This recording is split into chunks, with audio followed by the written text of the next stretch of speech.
Eu estou muito feliz de estar aqui. Estamos aqui em São José dos Campos. O apóstolo, toda noite, ele faz uma live de segunda a sexta. Então a gente ministra em qualquer igreja que a gente está e corre para o hotel que meia-noite ele entra. Aí ele fala: hoje você dá a palavra, ou hoje você ora. Aí ele fala: nós estamos aqui, irmão, em Campos, São José dos Campos. E eu quase lancei Campos do Jordão agora, amém. Talvez um dia eu vá lá. Mas nós estamos felizes. Hoje faz uma semana que estamos aí, chegamos no domingo. Aí o apóstolo ministrou domingo aqui, terça-feira, segunda-feira. E aí nós tivemos o decorrer da semana. Eu estive lá no pastor Kleber na quinta, preguei lá. Na sexta nós pregamos na apóstola, que estava aqui no chá de pastores. E hoje nós estamos aqui pela misericórdia de Deus. E o povo lá de Rio das Ostras que vê a transmissão, que eu elogiei a transmissão da Igreja do Senhor. Eu falei: nós temos que chegar naquele nível HD TV, filho. O áudio, porque lá na igreja, quando toca o louvor, estoura muito. Você só dá para ouvir melhorzinho quando está na hora da pregação, porque é pelo celular, mas a gente vai chegar lá, amém? Então um beijo para a minha igreja, para a Excelência Church, e para cada um dos irmãos que aqui está presente. Eu vos convido a abrir a sua Bíblia sentado mesmo no livro do profeta Isaías, capítulo número 6.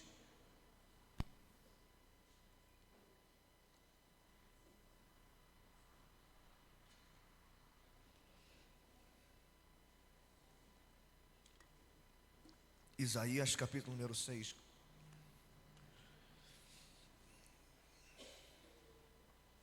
Um texto muito conhecido. Quantos já acharam de amém? Eita, Isaías é grande, gente, é fácil de achar.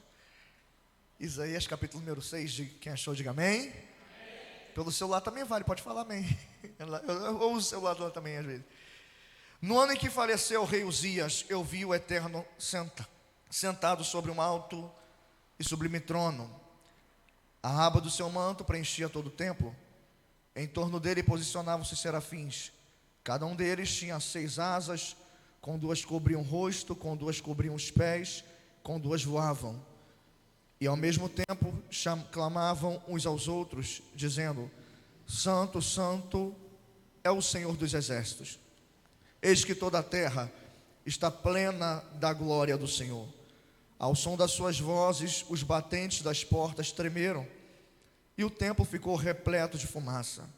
Então bradei eu: ai de mim, não tenho salvação, porquanto sou um homem de lábios impuros, vivo no meio de um povo de impuros lábios. E os meus olhos contemplaram o Rei, o Senhor dos exércitos. Imediatamente um dos serafins voou até onde eu estava, trazendo uma brasa viva que havia tirado do altar como a tenaz. Com ela tocou a minha boca e declarou-me: vê, isso tocou os teus lábios. A tua culpa será removida e o teu pecado perdoado. Em seguida, ouvi a voz do Eterno que clamava: quem hei de enviar? Quem irá por nós? Ao que prontamente respondi: eis-me aqui, envia-me a mim. Você pode repetir esse último aqui agora? No 3, 1, 2, 3. Eis-me aqui, envia-me a mim. Eu não posso deixar de agradecer também o pastor cantor Maciel, que foi a ponte instrumento de Deus para que eu e o apóstolo estivéssemos aqui por esses dias, amém? Agora eu te peço só uma coisa: eu não sou aquele pregador que vai pedir para você repetir toda hora. Diga um glória por isso. Seu pastor não é assim, eu sei. Mas agora, só para eu iniciar, você vai olhar para quem você tem mais intimidade e vai dizer: hoje eu vou dar o meu melhor. E eu te convido a dar o seu melhor também. Você pode aplaudir o nome do Senhor?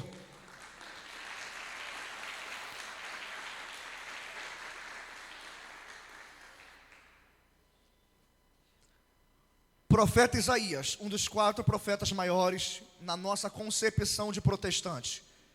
Isaías, Jeremias, Ezequiel e Daniel, 4. Na visão judaica só tem 3 profetas maiores: Isaías, Jeremias, Ezequiel. Eles não consideram Daniel, mas nós sim, como profeta maior. Fato é, Isaías, ele tem uma linguagem mais erudita. Ele usa vocábulos que a gente não encontra nos outros profetas maiores, nem nos menores. Por quê? Porque Isaías vem de uma classe alta judaica. Alguns vão dizer até que ele era primo do rei Uzias.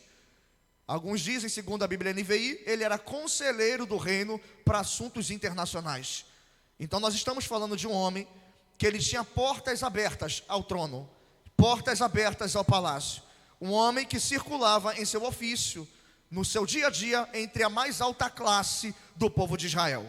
Não estamos falando de um profeta simples como Jeremias. Não estamos falando de um profeta simples como Ezequiel, que deveria seguir ali o cargo sacerdotal, mas profetizou no cativeiro à margem do rio Quebar, junto aos exilados de Israel. Não. Isaías era alguém do mesmo patamar e do nível de Daniel. Daniel, se não fosse deportado com cerca de 12 anos ali, no capítulo número 1, não se assentou no coração, não se contaminar com a mesa do rei, um pré-adolescente, colocando um propósito tão grande. Se crescesse no decorrer normal, se não houvesse exílio, Daniel seria o que um Isaías foi, um homem sábio, conselheiro, no meio do reino de Israel. E o texto que nós estamos lendo no capítulo 6, já se passaram capítulo 1, 2, 3, 4, 5. Só que é um consenso teológico que o capítulo 6 ele marca o start da chamada de Isaías. Os capítulos que antecedem, se observa uma profecia muito de juízo. Ai de vós que tem o bem por mal e o mal por bem, e tantos ais como ele profetiza anteriormente. Só que eu não vou enrolar muito, essa já é a minha introdução. Você pegou? Amém? Agora eu vou pregar, e eu vou dar o meu melhor, com a minha cabeça tranquilinha naquele ônibus, de que eu deixei tudo que eu tinha para deixar nesse altar. No ano em que faleceu o rei Uzias, eu vi o Senhor assentado num alto e sublime trono. O primeiro louvor da noite do Ministério de Louvor: estás assentado acima de todos. Essa visão não é concedida ao profeta em um tempo favorável. Essa visão é concedida ao profeta em um tempo de instabilidade política e social e, consequentemente, eclesiástica. Se bem que a palavra eclésia aponta para a igreja, na época não existia, mas sacerdotal poderia falar. Deus demonstra a sua glória, como demonstrou há poucos na Bíblia, no ano em que o rei Uzias morre. Eduardo, por que há uma instabilidade? Porque quando o rei morria, se havia uma reformulação de todo o reinado. Se ele tinha acesso no tempo de Uzias, não era garantido que o próximo a assentar no trono lhe daria a mesma liberdade que o antecessor. Era muito pior ou mais instável do que o nosso regime atual democrático. E ainda assim, a igreja tem medo. É um ano eleitoral. Sabemos que há 2 candidatos no topo da cadeia na disputa, e um é antagônico ao outro. E a sociedade, o mundo olha para o Brasil. O mundo olha para o Brasil, porque o Brasil é uma potência. Só ainda não chegou no lugar aonde Deus ainda vai colocar, mas eu acredito na autoridade, no nome de Jesus, que a nossa nação será posta no devido lugar que ela merece, ao devido tempo. Porque o povo está despertando e acordando para isso, para a grandiosidade do nosso país. Chega de o que lá de fora é o melhor, chega. Nós somos o Brasil, nós somos uma nação, e nós somos autossuficientes em muita coisa que os europeus e norte-americanos não são. E nós vamos chegar lá. Fecha esse parêntese. Ainda assim, no nosso regime, estamos preocupados. O que será? Porque pode haver uma mudança naquele que está sentado sobre a cadeira. E a preocupação é: será que aquele que sentar vai ter o temor que o outro teve? Vai dar liberdade como o outro dava? Teremos o acesso que antes tínhamos? Isaías, ele não sabe se vai conseguir continuar ou se vai ter o mesmo posto, liberdade, acesso que tinha antes. E atente você para isso aqui. É um ano de uma perda que dói dentro, mexe com a cabeça e mexe com o coração, e trazendo para a tua realidade. O nosso Deus é o Deus que reserva as maiores manifestações do céu quando há as maiores perdas na terra. Gênesis capítulo 28. Jacó está no deserto, fugindo porque o irmão falou que está esperando o pai morrer para matar ele. Ele deita no deserto com a cabeça sobre uma pedra. Ele tem um sonho durante a madrugada. Ele diz que ele viu os céus abertos, uma escada que o topo tocava o céu e a base a terra. Os anjos de Deus subiam e desciam, e o Senhor estava no topo dela. Ano de perca. Atos capítulo número 7, verso 56. Eis que eu vejo o Filho do Homem de pé à destra do Pai. Estevão tem essa visão quando está sendo apedrejado na hora da morte. Apocalipse capítulo 1, verso número 12, se não me falha a memória. Quando João olha para os 7 castiçais, aquele que estava no meio, ele viu o Senhor, com cerca de 90 anos de idade, exilado numa ilha, onde se quebrava pedras, para mandar para o Império Romano, na pior fase da sua vida. Alguém já está pegando o que eu estou querendo pregar aqui? É que no meio do teu luto, da tua perca, no meio do momento que a porta fecha, na hora da tua humilhação, eu quero te dizer uma coisa: no nível da derrota que a terra reservou para você, existe algo preparado no céu a se manifestar na tua história.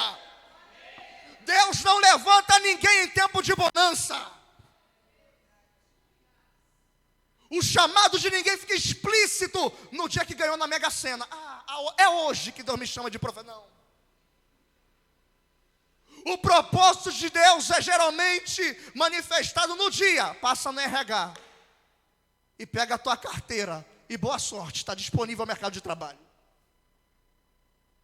O chamado de Deus geralmente é manifestado no leito da UTI, no diagnóstico adverso dado pelo homem. Quando a medicina da terra falha, se abre uma porta de solução no céu. É nesse dia.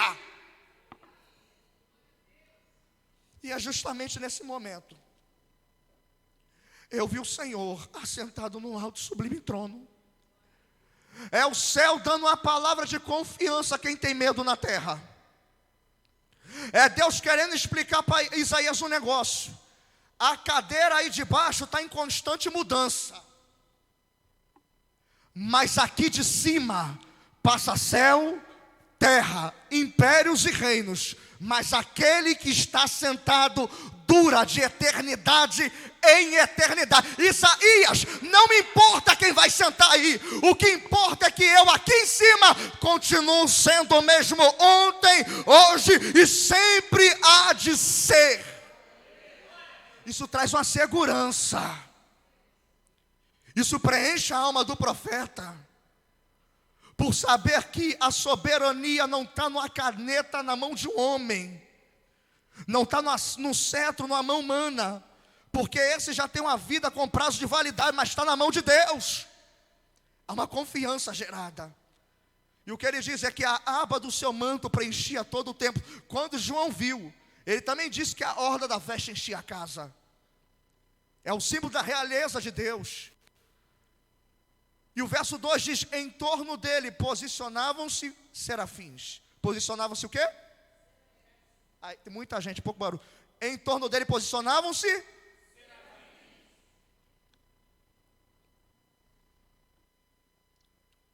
Serafins é ser de fogo. Serafins são criaturas celestiais. O significado dele é seres de fogo. E redobra a tua atenção, cada um deles tinha 6 asas.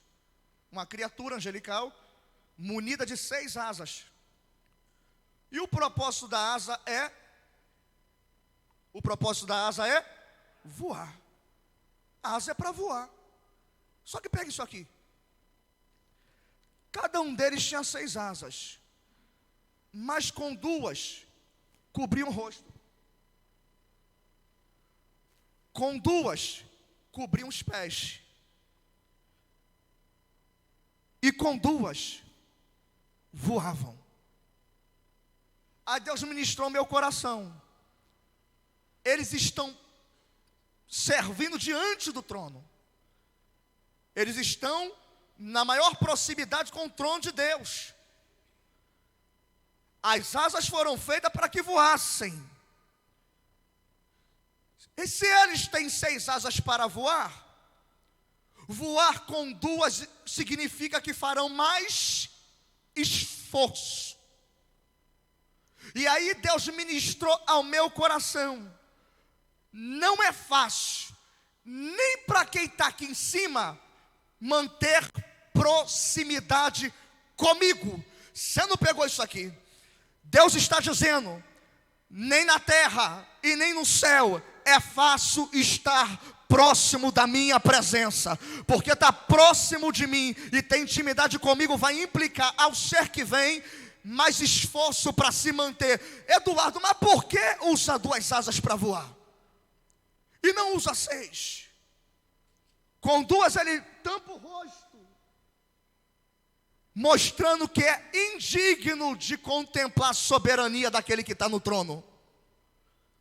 Com 2 ele tampa os pés, e pés é símbolo de testemunho e santidade. E ainda que é um ser de fogo celestial, não pisou na terra nem no inferno, ele está dizendo para Deus, ainda assim, diante do Senhor, eu me constranjo, porque não sou digno de demonstrar a minha santidade diante da tua. Em outras palavras, quanto mais próximo do trono eu estou, mais esforço eu faço. Quanto mais próximo do trono eu estou, eu sou mais constrangido. E quanto mais próximo do trono, eu sou, reconheço que menos eu sou digno de estar próximo dele. E quanto mais próximo do trono eu estou, mais constrangido eu me demonstro. Então você quer avaliar quem está perto ou longe de Deus? Não se avalia pelo que ele fala, se avalia da maneira como ele se apresenta. Porque quem tem intimidade de verdade, ele sempre vai ter a humildade, de reconhecer que não é digno dessa proximidade, e reconhecer que não é grande o suficiente para estar se exibindo.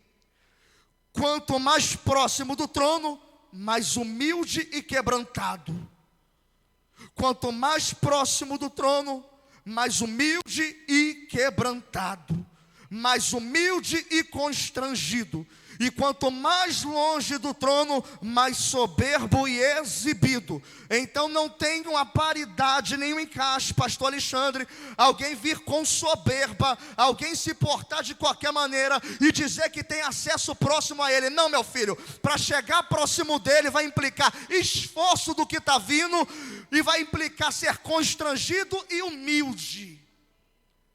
Quando ele observa isso, ele observa que ao mesmo tempo de todo esse esforço, humildade, quebrantamento, o ser celestial, reconhecendo a grandeza de Deus e a sua pequenez, ainda assim, ao mesmo tempo clamavam uns aos outros: Santo, Santo, Santo é o Senhor dos exércitos. Na Almeida, toda a terra está cheia da sua glória. E eu quero te dar um segredo que eu aprendi com a minha líder de intercessão. Eu era o único jovem que participava da mesa de intercessão. Antes de eu ser pastor, evangelista, eu participava da mesa de intercessão. Que Deus, antes de aprender a estar no altar, em pé, teve que aprender a estar de joelho na intercessão.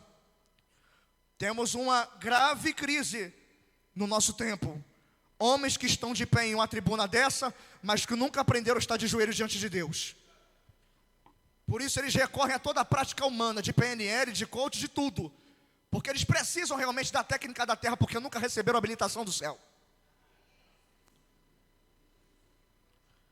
Missionária Marta, quando dirigia a consagração, sempre dizia: vocês não quiserem adorar, uma pernambucana vinda da Assembleia de Deus do Belém, do Recife, então você já viu a pegada, é minha mãe na fé. Se vocês não quiserem adorar, levantar as suas mãos ou dar glória ao Senhor, não importa, porque a adoração Ele já possui no céu. Santo, santo, santo é o Senhor dos exércitos. Toda a terra está cheia da sua glória. Passou séculos e milênios e o céu continua entregando adoração ao nome do Senhor. Observa isso. Quando eu, ser humano, boneco de barro, adoro a Deus, eu tenho mais a ganhar do que Ele. Deus não vai se tornar mais Deus se eu adorar. Ou se tornará menos Deus na ausência da minha adoração. Só que o apóstolo Paulo manda escrever ao capítulo 4 de Romanos, verso 20. Abraão foi fortalecido, dando glória a Deus. Jesus explicou para o povo, no João capítulo número 3, no discurso com Nicodemo, ou melhor, João capítulo 4, quando ele fala com a samaritana. Chegou a hora, minha filha, que não é mais no templo nem no monte. A hora de agora é que os verdadeiros adoradores adorarão o Pai em espírito e em verdade. E Jesus diz algo que chama muito a atenção, que importa que assim o adoramos, e outra, que Ele procura. Olha como Deus é soberano. E mais do que isso, olha como Deus é amor.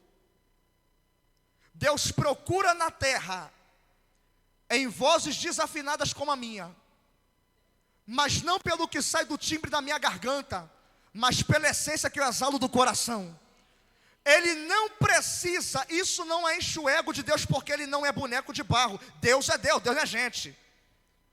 E ainda que Ele não precise, porque Ele é adorado, soberano, intocável, ainda assim Ele olha para a terra e diz: lá em São José dos Campos, alguém com todas as lutas que enfrenta, com toda humilhação que passa, com todo aperto que está vivendo, ainda assim retirou o dia de folga do domingo para entrar dentro daquela casa de adoração, levantar a sua mão e render graças ao meu nome. Eu reconheço e recompenso isso, fortalecendo ele e ela nessa noite. Eu ganho quando adoro. A Bíblia vai dizer que ao som das suas vozes, os batentes das portas tremeram, e o templo ficou repleto da fumaça, na minha tradução. Isso, da fumaça, encheu-se de glória. Perceba, olha para o 4, com a Bíblia aberta. Ao som das vozes, os batentes das portas tremeram, e o templo ficou repleto de fumaça. Essas vozes é referente ao capítulo 3. Até agora Deus não falou. Até agora é som de voz de serafim.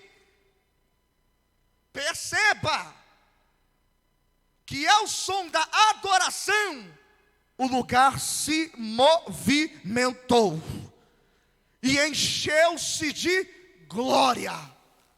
Porque aonde eu adoro em espírito e em verdade, aquilo que está parado começa a ganhar movimento. Deus está dizendo para alguém: adore na sua casa, adore no seu trabalho, adore na sua igreja, adore dentro do carro, adore andando a pé na rua, porque enquanto você adora, eu movimento o ambiente mediante a tua adoração.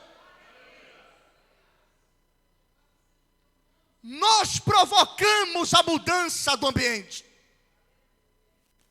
através da presença que atraímos a Ele. Me veio à cabeça um episódio. Eliseu é chamado, Judá se juntou com as tribos do norte, é uma coalizão de guerra. Chamaram Eliseu para profetizar. Ele olhou para a cara do filho de Acabe e disse: se não fosse por Josafá, eu nem estaria aqui olhando para a tua cara, mas já que eu estou aqui, traz o tangedor, traz o músico, porque quando ele começar a tocar, o Espírito do Senhor virá sobre mim, e então eu profetizarei. O ambiente pesado, duro, mas ao som da adoração, o Espírito Santo de Deus desce na casa. E talvez o que é necessário, talvez não pela tua voz, minha filha, que talvez tu seja como eu, não sei cantar, mas quem sabe se tu colocar o play naquela televisão, lá no YouTube, eu não sei, mas a voz da Gabriela Rocha sai lá, ó. Aperta o play. Eu não sei, mas dá para ouvir a Aline Barro naquele som, aperta. Traga adoração para onde você vive, habita, convive. Porque eu sou pregador da palavra, eu não sou cantor, mas eu reconheço as armas que o Senhor deu à sua igreja. A palavra é uma espada, mas eu reconheço o valor da adoração. Que quando nós adoramos a Deus, ainda mais quando nós estamos quebrados, porque quanto mais prensada é a azeitona, mais se extrai o azeite dela. A melhor unção, a mais profunda unção que está guardada em você, vai ser extraída dos piores momentos da tua vida, através da sua adoração. Oh glória! E quando ele observa toda essa visão, ele diz, então bradei. Isso é um grito. Ele grita. Ele viu a grandiosidade de tudo que está sendo revelado. A de mim não tenho salvação, porquanto eu sou um homem de lábios impuros. Eu vivo no meio de um povo de impuros lábios. E os meus olhos contemplarão o Rei, o Senhor dos exércitos. Isaías, ele sabe muito bem que mediante ao que ele era, inserido nessa experiência que ele estava tendo, o correto seria ele morrer. É grande demais, é um acesso poderoso demais, é o trono de Deus e Deus está nele. Isaías sabe que o próprio Moisés, ele viu o Senhor passando de costa na fenda da rocha. Ele grita dizendo que vai perecer, vai morrer. Só que o verso de número 6 vai dizer, imediatamente. Imediatamente. Um dos serafins voou até onde eu estava, trazendo uma brasa viva, que havia tirado do altar, com uma tenaz. Com ela, tocou a minha boca e declarou-me, vê, isso tocou os teus lábios, a tua culpa será removida e o teu pecado será perdoado. Hoje é a noite de Santa Ceia. Hoje é a noite de Santa Ceia.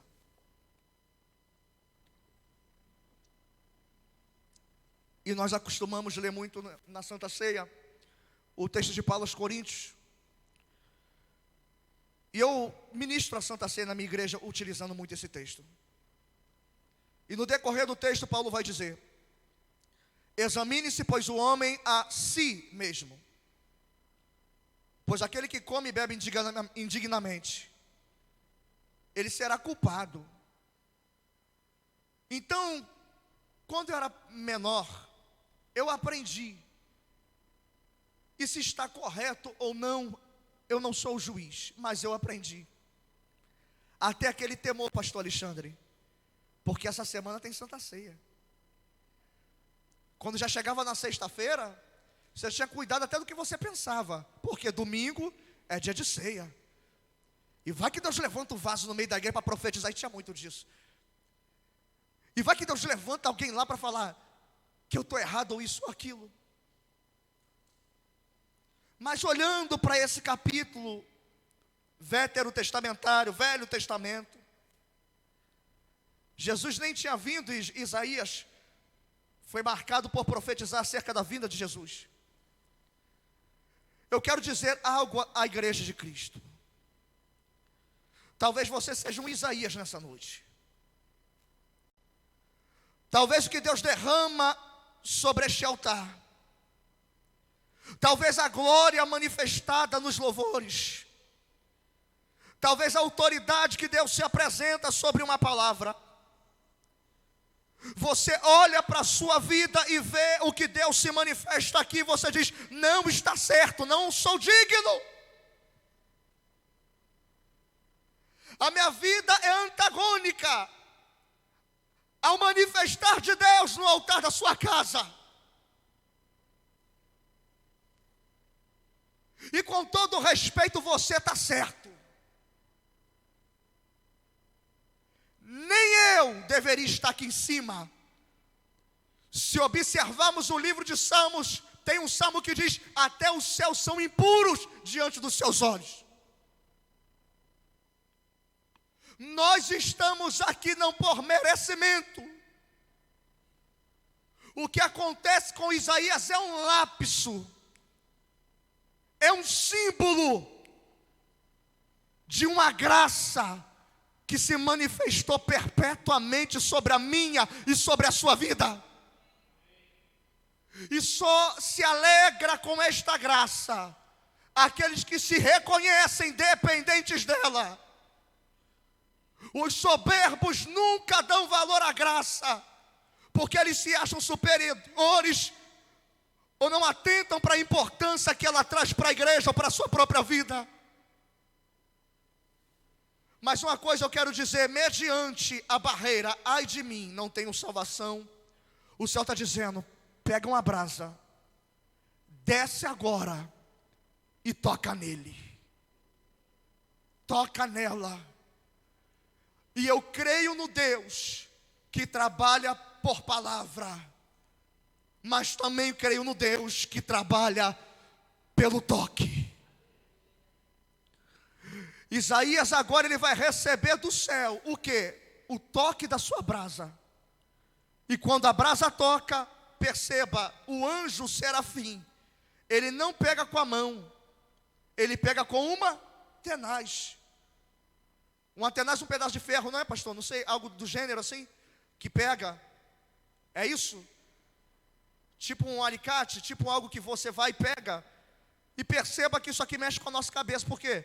Porque o ser de fogo precisa de um objeto ou de um instrumento para tocar na brasa. Para que o ser de fogo? Ele já é de fogo. Para que ele precisa de um instrumento para ir no altar pegar a brasa? Porque o fogo daquele altar não foi reservado para ele. O fogo daquele altar foi reservado para nós. O fogo daquele altar ainda está disponível. E nessa noite, na autoridade do nome de Jesus, através da ação do toque do Espírito Santo, não é mais necessário um serafim vir voando, meu filho. Até porque o Consolador, ele opera e trabalha no meio de nós para tocar a minha mente, a tua mente, o meu coração, o teu coração, a minha boca e a tua boca, e te preparar para você ter acesso àquilo que o mundo ou o diabo tenta te impedir de ter. Chega! Paulo entende muito bem isso quando ele diz, portanto agora, nenhuma condenação há ao que estão em Cristo Jesus, que andam segundo o Espírito, não segundo o conselho da carne. Não existe acusador ou dedo em riste que aponte para você e te diminua do seu valor. Ele, sendo Deus, veio em forma de homem, se humilhou em forma de servo, foi para a morte de cruz, se esvaziou de toda a sua glória, para permitir que eu e você tenhamos o acesso. Olha para quem está do céu e diga, você tem um valor. Esse valor foi entregue através do sangue do Senhor Jesus. Esse sangue te purifica de todo o pecado. É noite de Santa Ceia, é através do sangue. Eu uso um simbolismo aqui em Isaías, mas hoje para nós a disponibilidade é do sangue dele. Eu uso o símbolo de um serafim, mas hoje a disponibilidade é do Espírito Santo. Eu uso um Isaías, mas na verdade eu estou dizendo de mim e estou dizendo de você. Eu uso do trono de Deus, mas na verdade eu estou falando de altar. Será que você pode dar um glória e levantar a sua mão por você hoje ser recebido através do toque do Espírito Santo na mesa do Senhor?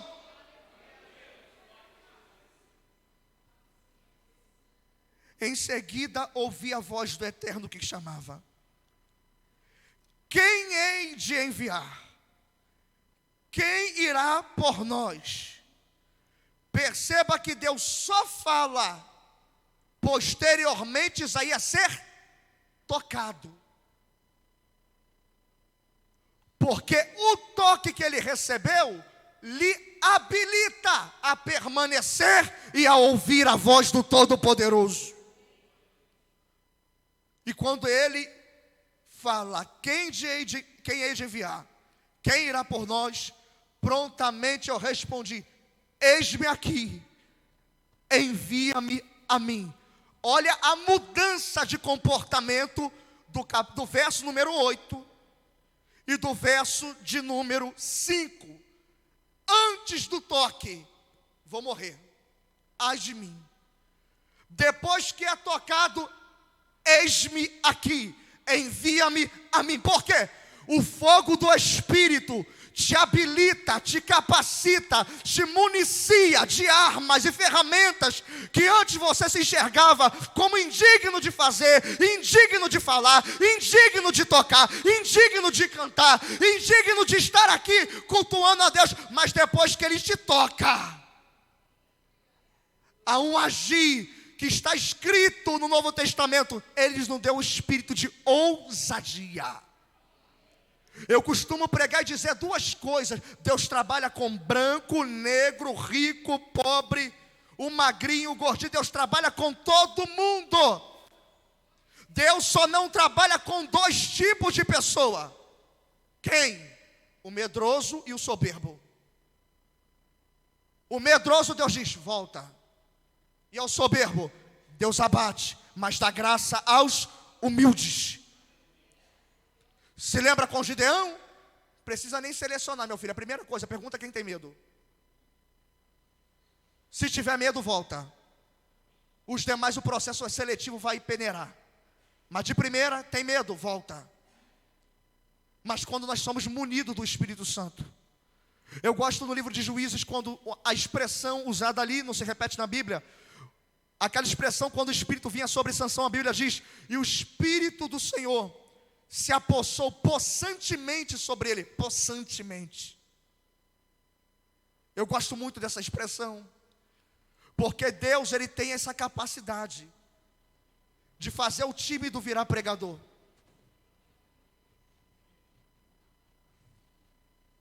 Aquele que nunca teve coragem de subir num coral, vir sozinho, abrir o livro e falar contigo, que eu nunca vi na vida, numa cidade que não é a minha.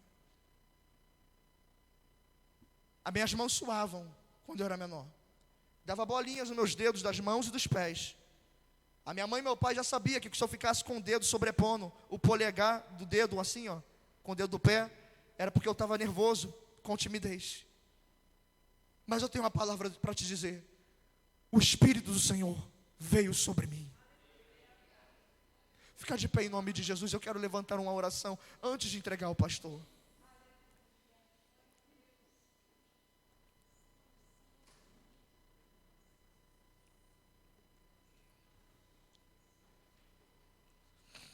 Em um dia como esse, nós temos uma responsabilidade de seguir o que Jesus mandou. Fazer isso em memória de mim. A Santa Ceia, ela é estabelecida para a igreja. Fazer isso em memória de mim. Não é uma liturgia, costume, é uma doutrina, ensinamento. Fazer isso em memória de mim. Para sempre. Até o dia que nós faremos com Ele no reino do seu Pai. Eu tinha um pastor que dizia: aqui é só o ensaio. Eu tinha um pastor de cabeça branca, pastor Hernani. Sempre dizia: aqui é um ensaio. A ceia vera, de verdade, vai ser lá em cima. Na ceia aqui, não tem ninguém na porta selecionando, pastor. Você pode, você não pode.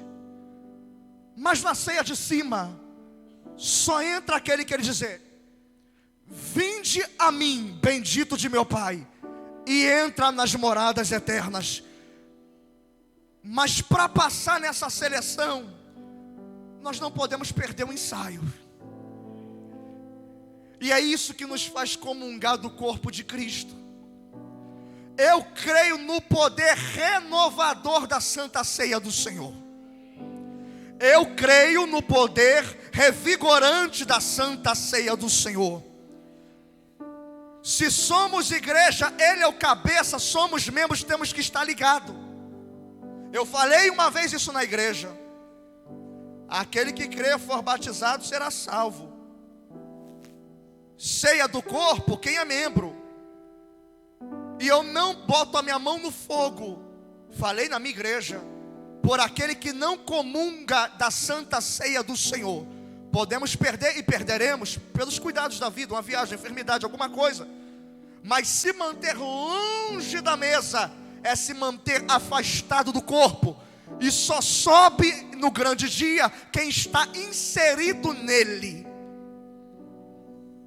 Eu quero ministrar aquilo que Isaías recebeu. Que você receba o toque do Espírito nessa noite. E que através desse toque, toda acusação do pecado sai. Porque o texto diz: eis que isso tocou a tua boca e o teu pecado foi tirado de ti. Através do toque do Espírito Santo, que na verdade é Ele que convence o homem do pecado, da justiça e do juízo, é que o nosso coração se move em direção ao arrependimento, e aí sim, a santificação diante do trono de Deus.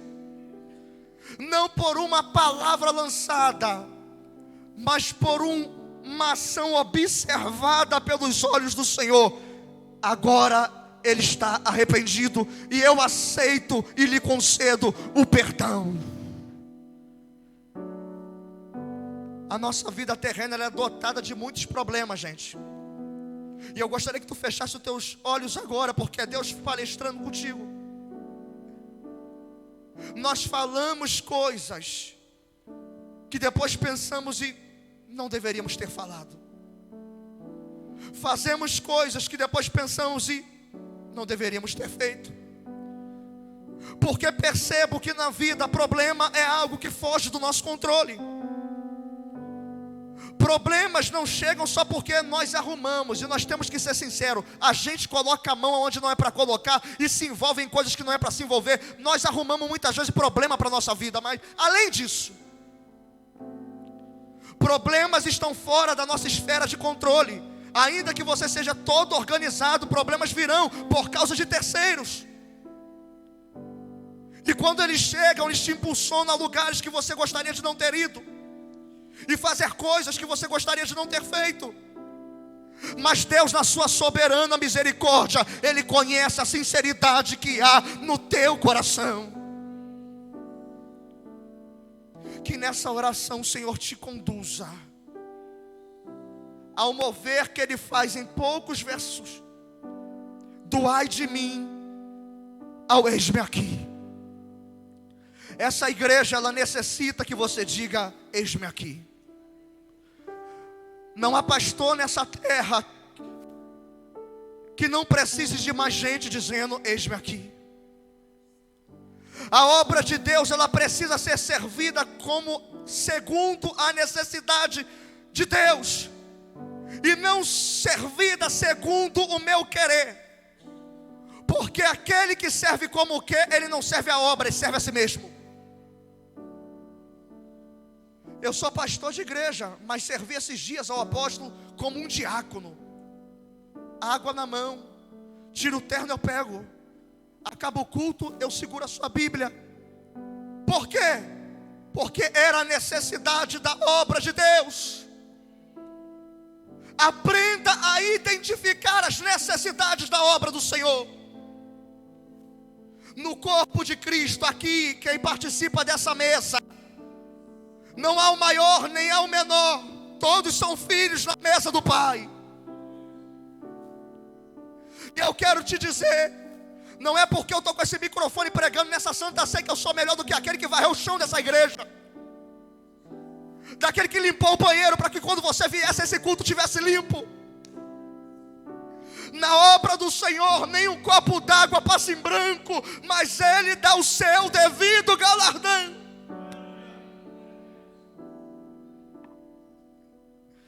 E Deus observa a tua necessidade de vida, a tua condição frágil de saúde, a tua debilidade familiar, a tua inconstância financeira. Deus sabe, conhece o desenho da tua digital, a cor da íris dos teus olhos, sabe toda a sua fita de DNA, sabe o teu CPF, o teu RG, conhece o teu endereço. Eu preguei sexta-feira e disse: todo lugar que eu vou nessa cidade, o Maciel diz: aqui é lugar nobre. O carro não para de andar, passa mais 10, 15 minutos. Aqui é lugar nobre. O carro não para de andar, passa mais 10, 15 minutos. Aqui também é lugar nobre. Eu falei: o que é isso, meu filho? E eu disse à igreja na sexta-feira e digo nessa: o Senhor conhece o endereço da periferia. Deus sabe aonde te localizar, e na verdade já te localizou. Enquanto nós estamos aqui, eu creio, e você tem que crer, que o Senhor está trabalhando dentro da sua casa. Deus está trabalhando dentro do seu trabalho, dentro do seu comércio. Há um mover de um Espírito onipresente, que trabalha, se move, toca aqui, mas também se apresenta para trabalhar lá. Que na autoridade do nome de Jesus, coloca a mão no teu coração.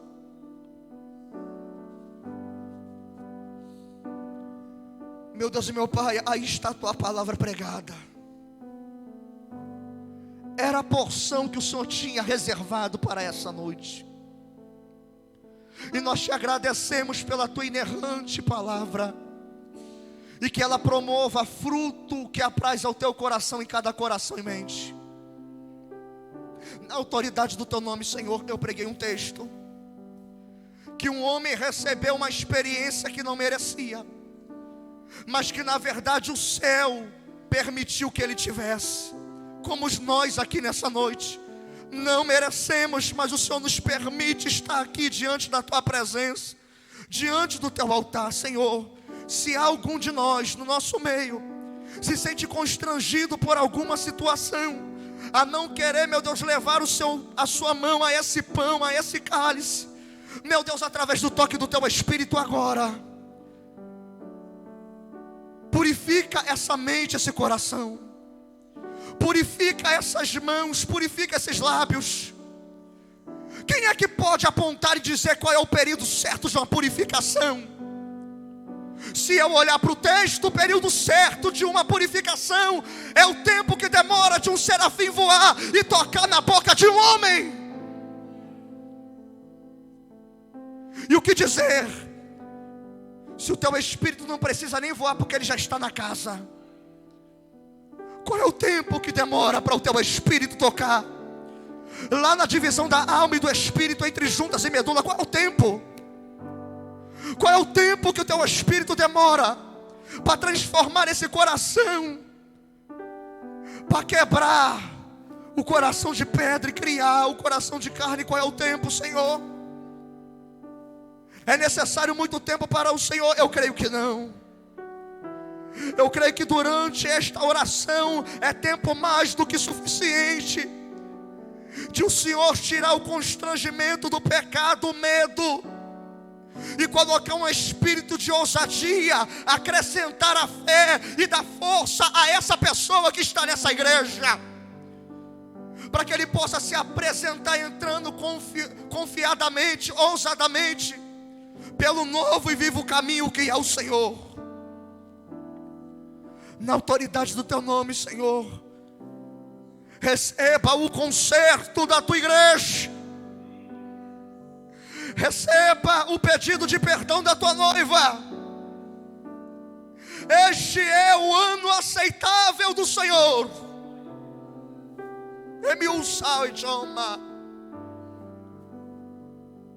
A porta da graça não se fechou, ela permanece aberta. Pastor Alexandre, Eu estou sentindo uma necessidade de fazer o apelo aqui nessa noite. E eu quero convidar aqui na frente, antes de passar o pastor, debaixo dessa autoridade, debaixo dessa glória, eu quero saber se aqui no nosso meio, igreja de olhos fechados, ligado com Deus, existe alguma vida aqui que eu ouvi essa palavra ser quebrantado pelos louvores. Existe alguém no nosso meio que necessita renovar a sua aliança diante do Senhor. Eu te convido a sair dessa cadeira aí agora e vir diante desse altar. Eu quero orar pela tua vida. Já está chegando aqui a primeira pessoa, está chegando a segunda pessoa. Você pode aplaudir o nome de Jesus? Oh glória, existe uma unção neste lugar. Existe uma unção de quebrantamento.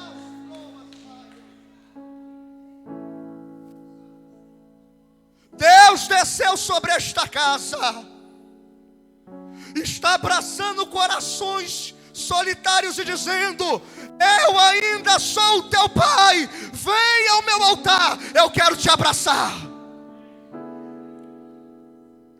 Tem mais pessoas nesse lugar que necessitam sair do seu lugar e vir aqui à frente. A igreja ligada. É uma noite de concerto, uma noite de comunhão, uma noite de filho voltar à mesa. Cadê a próxima pessoa, a terceira pessoa aqui? Abraça ela, fica do lado dela. Cadê um varão? Vem aqui, profeta. Abraça ele aqui, ó. Deixa sozinho não. Há uma autoridade de Deus, há um concerto necessário a ser feito. E Deus está dizendo: hoje é a noite de refazer, polir a aliança. Eu quero saber se existe mais alguém que necessita vir aqui à frente, fazer esse concerto com o Senhor. Alguém que está afastado e necessita voltar para a casa do Pai. Existe alguém aqui nessa noite? Eu vou mudar o aspecto do apelo e depois eu passo ao pastor Alexandre.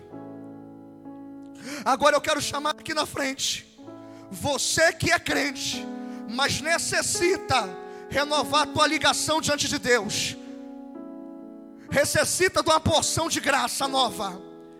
Você já é cristão, você é participante da ceia do Senhor, mas necessita de um toque especial do Senhor, de algo, de algum renovo da brasa viva do altar.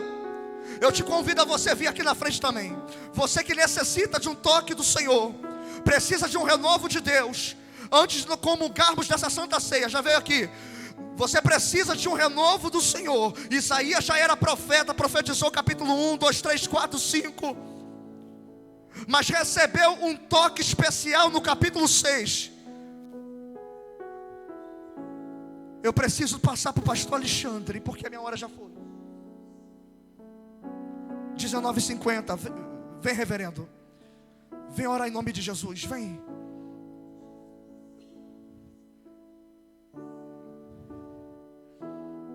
Vem orar.